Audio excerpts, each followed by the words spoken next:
Yolanda de la Torre Valdés, del Grupo Parlamentario del Partido Revolución Institucional, para presentar un proyecto de decreto que reforma y adiciona diversas disposiciones de la Ley de Desarrollo Rural y Sustentable.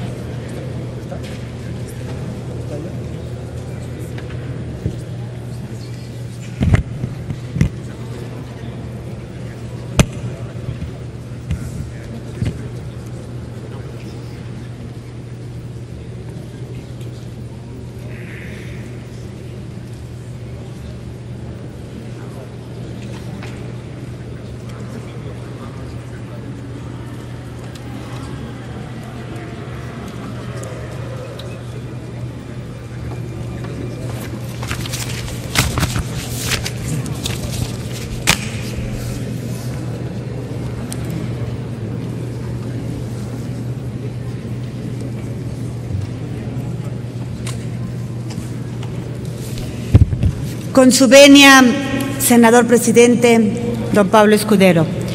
Compañeros y compañeras, quiero iniciar haciendo un reconocimiento al Senado de la República, especialmente a la senadora Lilia Merodio, presidenta de la Comisión de Atención a Grupos Vulnerables, que hoy se encuentra celebrando este Senado a través de la Comisión y la senadora Merodio, el Foro para la Discapacidad. O foros sobre la discapacidad que se realizarán el día de hoy y el día jueves. Y también quiero invitarles a que nos demos, sé que tenemos una carga de trabajo impresionante, que son días muy difíciles, reuniones de comisiones, foros, pero que no dejemos de asistir a este foro que nos convoca la Comisión de Grupos Vulnerables, la senadora Lilia Merodio, sobre la discapacidad, este martes de este jueves, porque es muy importante introyectarnos en el tema, sensibilizarnos, porque tenemos un gran reto. El reto es la armonización del marco jurídico para la inclusión de las personas con discapacidad.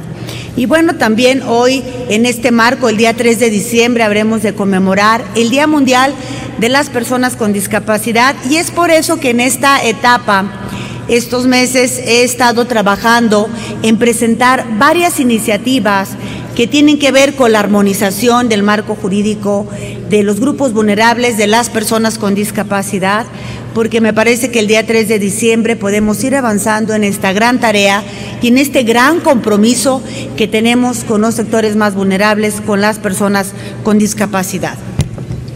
Las poblaciones rurales destacan por la escasa densidad de población en sus comunidades, la prevalencia de las actividades primarias como medio de productividad y de subsistencia y la marginalidad del desarrollo enfocado en las actividades económicas secundarias y terciarias. Igualmente, la composición social es distinta en los centros urbanos, puesto que las comunidades rurales presentan índices mayores de violencia intrafamiliar, de migración, de pobreza, de alfabetismo, de rezago social.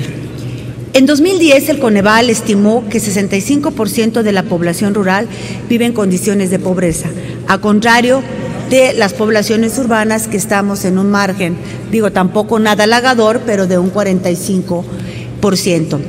Definitivamente la población rural es mucho más vulnerable y que vive además en condiciones de pobreza. Por ejemplo, la presencia de grupos indígenas es mucho mayor en las zonas rurales y sus sistemas de producción, al igual que los riesgos económicos y otros tipos de situaciones que enfrentan los habitantes en condiciones de pobreza en las zonas rurales. De lo anterior, es necesario reconocer los nuevos retos que enfrenta el México rural, es decir, una pérdida de la capacidad productiva, la migración principalmente de los varones y además el reto que enfrentan las mujeres como jefas de familia en la zona rural. También el despoblamiento de las comunidades rurales por parte de los jóvenes que salen a buscar nuevos horizontes a otros lados. Y hoy, frente a la situación que estamos viviendo, con la nueva elección presidencial en los Estados Unidos, pues definitivamente en México tenemos grandes retos. Pero sé que con la suma de esfuerzos de todas y de todos los sectores, los segmentos, de los tres órdenes de gobierno, de manera positiva, de buena fe, vamos a salir adelante. La dimensión de lo rural no solo incluye los recursos, sino fundamentalmente a las personas que habitan en dichas poblaciones. Las personas se relacionan e interactúan formando un tejido social que guarda particulares características.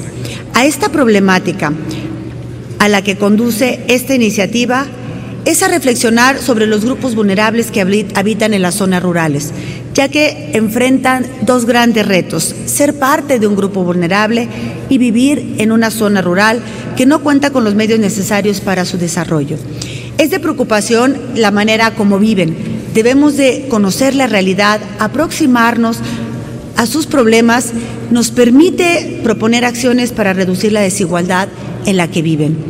Es por lo tanto que la presente iniciativa se pronuncia por una reforma a la Ley de Desarrollo Rural Sustentable y que incorpora acciones pertinentes para la visibilización y el empoderamiento de los grupos vulnerables que habitan en el medio rural en nuestro país, ya que uno de los principales retos que enfrentan los grupos vulnerables es el nulo reconocimiento a sus labores no remuneradas.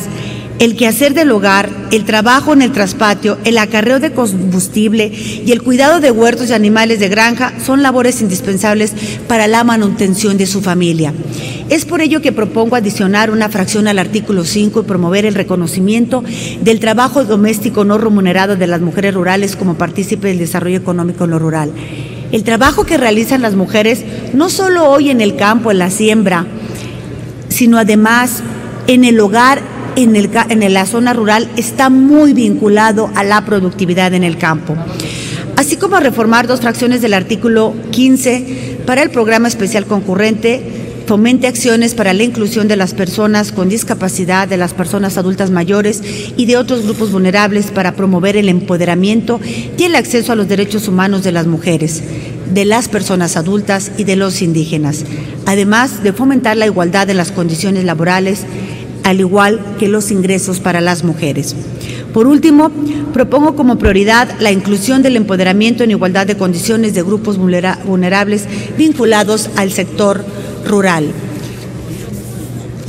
Además, significa, o el hecho de proponer empoderar a los grupos vulnerables significa transformar a lo rural, significa un México en igualdad de condiciones y circunstancias.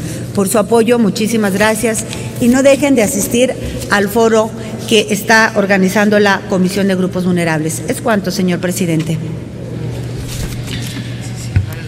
Muchas gracias, senadora Yolanda de la Torre. Y turnes a las Comisiones Unidas de Desarrollo Rural y de Estudios Legislativos.